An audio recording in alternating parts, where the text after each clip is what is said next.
مردی که بیش از 8 سال در 3 ایالت پولهای مهاجران مهنتی را با راه‌های قلابی از خود میکرد، در ناحیه شهراتوس ولایت ختلان در جنوب تاجیکستان دستگیر شد. در این باره روز 28 دکبر سال 2022 سامانه فرج با تکیه به پلکوونیک اوفو قادریان، سخنگوی ریاست وزارت کارهای داخلی ولایت ختلان خبر داد. بنا به اطلاع رسمی، تشانوف امید سال تولدش 1981 ساکن ناحیه شهراتوس که پیش بر اساس ماده 247 قسم 3 کودکس جنایتی جمهوری تاجیکستان برای قلابی سود شده است و دیگر باره با عین اتهام قلابی در جستجو قرار داشت. در نتیجه کارهای فوری و جستجویی از جانب کارمندان شعبه مبارزه ضد جنایت‌های متشکل ریاست کارهای داخلی ولایت ختلان دستگیر شد.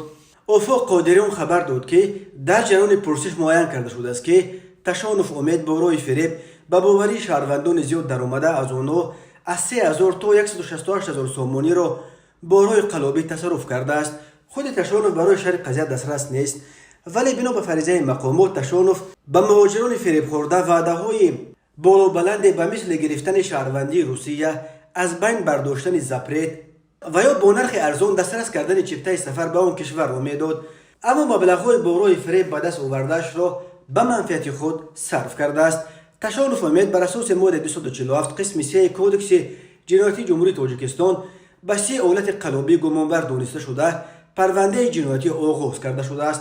از شهروندانی که به فریب این نفر جنایت پیشه افتادند خواهش کرده می شود که به شعبه های میلیته محل زیستشان مراجعت کنند. اصرار داشته است اوفو قادریان. هر سال بیش از 1 میلیون از اهالی قابل کار تاجیکستان برای تامین روزگار به کشورهای خارج و اساساً به روسیه به مردکاری می روند. هر سال 100 نفر از این مهاجران تاجیک در ملک مسافرت قربان قلابان می شوند. متاسفانه اکثر این قلابانی که مهاجران تاجیک را فریب می‌دهند هموطنان خود آنهایند. به قول معروف از ماست که بر ماست.